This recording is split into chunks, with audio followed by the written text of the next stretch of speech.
Have you ever noticed that the moment you achieve something you've been working toward, instead of celebrating, you immediately think about what's next? You get the promotion, but you're already worried about exceeding expectations.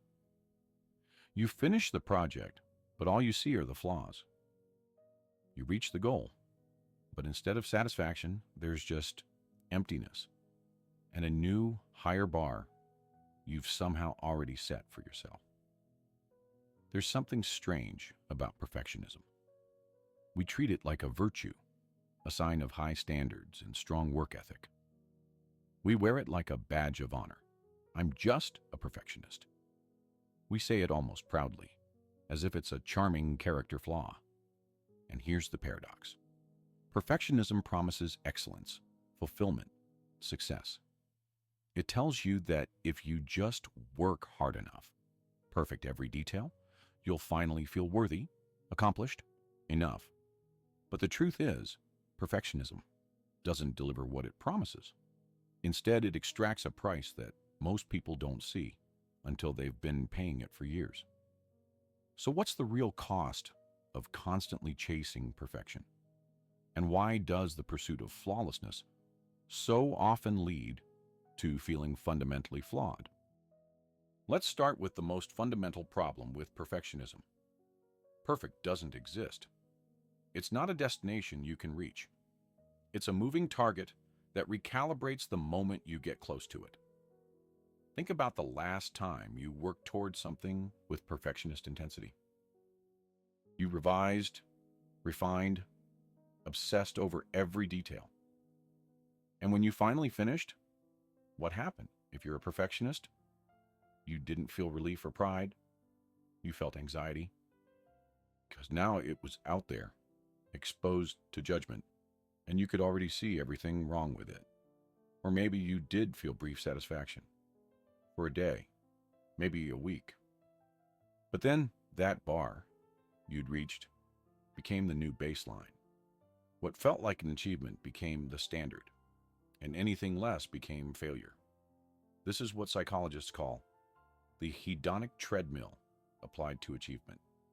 You're running toward a finish line that moves every time you get close. And here's what's really happening. You're not pursuing excellence. You're fleeing inadequacy. The goal isn't to be perfect. It's to stop feeling imperfect. But that feeling never goes away, because perfectionism doesn't come from high standards. It comes from shame. But here's where it gets complex. Perfectionism isn't really about the work. It's about your worth. Dr. Brené Brown's research on shame and vulnerability reveals something crucial. Perfectionism is not self-improvement. It's self-protection. It's a shield you've constructed against the unbearable feeling of not being enough. Think about what you believe, deep down, about mistakes and imperfection. If you're a perfectionist, mistakes aren't just errors. They're evidence. Evidence that you're not capable, not valuable, not worthy of love or acceptance. So you can't make mistakes. You can't show weakness. You can't let anyone see you struggle or be anything less than flawless. Because if they do, they'll see the truth you're hiding. This is what psychologists call contingent self-worth, when your value as a person feels dependent on meeting certain standards. And research by Dr. Jennifer Crocker shows that contingent self-worth doesn't motivate excellence. It motivates anxiety, depression, and exhaustion. And this is the first hidden cost of perfectionism. You can never rest. You can never be satisfied. You can never just be, because being requires accepting yourself as you are.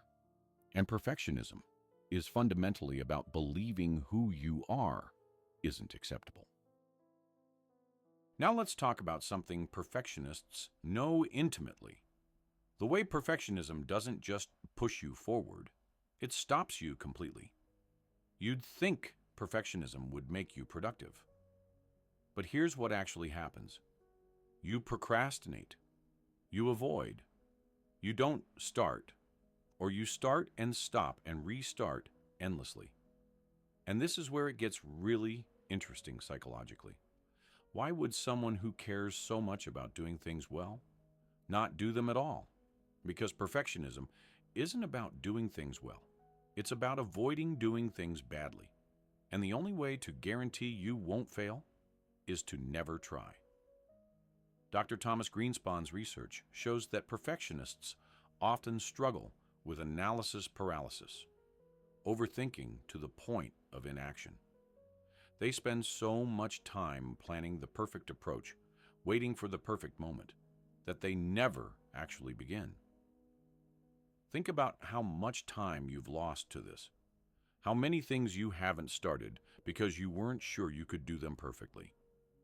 How many opportunities you've passed on because the risk of visible failure felt too great. This is the second hidden cost. Perfectionism doesn't make you perform better. It makes you perform less. It steals your productivity, your creativity, your willingness to try new things. It keeps you safe, but it keeps you small. But here's where perfectionism exacts one of its cruelest costs. It destroys intimacy. Because perfectionism doesn't just apply to your work. It applies to you, to how you show up in relationships, what you reveal about your struggles, your fears, your humanity. When you believe you need to be perfect, to be worthy of love, you can't be real with people. You can't be vulnerable. You can't show up messy or struggling, because that would reveal the imperfection you're desperately trying to hide. So you perform, even in your closest relationships. You're managing impressions, controlling what people see, making sure you appear capable. Together. Fine. Always fine. And here's the truth. People can feel this. They can sense the wall, the performance, the distance. Because what's missing is you, the real, flawed, beautifully imperfect you. Dr. Kristen Neff's research on self-compassion reveals that perfectionists struggle profoundly with intimacy because intimacy requires vulnerability, and vulnerability requires accepting that you're imperfect and letting others see that. This is the third hidden cost. Perfectionism promises to make you worthy of love, but it actually prevents you from receiving it. Because love requires being seen, and perfectionism requires being hidden. Now let's talk about what perfectionism does to your body. Because the cost isn't just psychological, it's physiological. Perfectionism keeps your nervous system in constant threat activation. You're always in fight or flight mode, always vigilant for the next potential failure. And your body doesn't know the difference between a real threat and a perceived one. When you're anxious about being perfect, your body responds the same way it would to danger. Cortisol floods your system. Your heart rate increases. Your immune system suppresses. Research on perfectionism and health shows correlations with insomnia, chronic fatigue, digestive issues, weakened immune function, and increased cardiovascular risk. Your body is literally breaking down under the weight of impossible standards. And here's what's really happening. Your body is trying to tell you something. The exhaustion isn't laziness. The burnout isn't weakness. It's your body saying, this is not sustainable. This pressure, this relentless pursuit of flawlessness, it's killing us. This is the fourth hidden cost. Perfectionism depletes your body, stealing your energy, your health, your vitality. But perhaps the most devastating cost of perfectionism is this.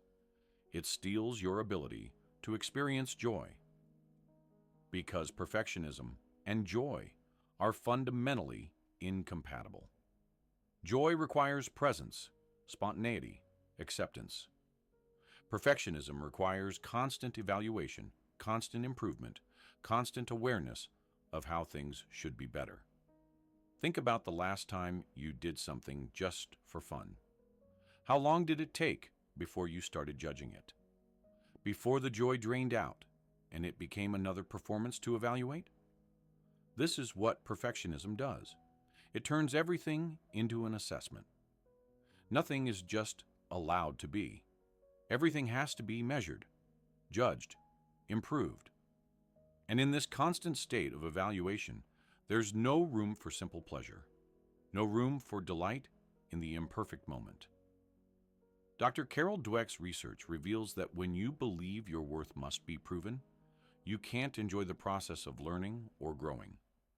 Every experience becomes a test, and tests aren't enjoyable. They're anxiety-inducing. This is the fifth hidden cost. Perfectionism doesn't make your life better. It makes your life smaller, joyless, defined by fear rather than love. So what do you do with all of this? How do you exist in a world that rewards achievement without destroying yourself in the pursuit of it? Here's what won't work. Trying to be perfect at not being perfect. That's just perfectionism with a new target. The path forward isn't about lowering your standards. It's about separating your worth from your performance. It's about recognizing that you are valuable because you exist, not because of what you achieve. This requires something radical: self-compassion.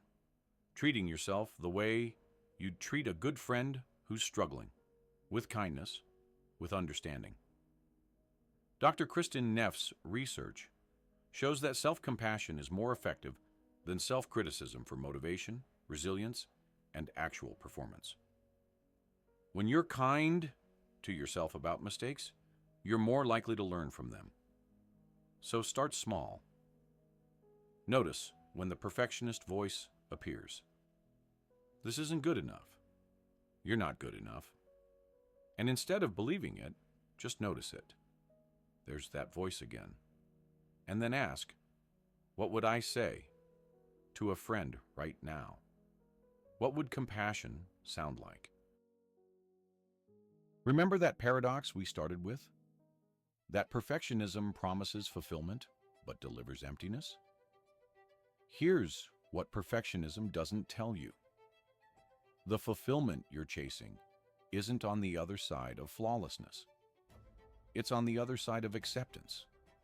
Acceptance that you're human, that you'll make mistakes, that you'll fail sometimes, look foolish sometimes, not have all the answers sometimes, and that none of that diminishes your worth. The hidden cost of constantly chasing perfection isn't just the time, the energy, the health, the relationships, the joy. It's your life. Your actual, imperfect, beautiful, messy, limited, precious life.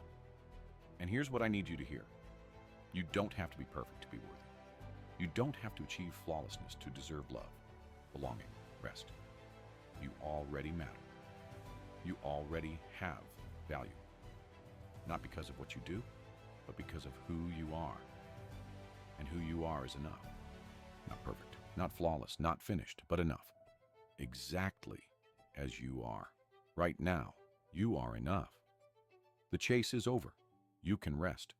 You can finally rest.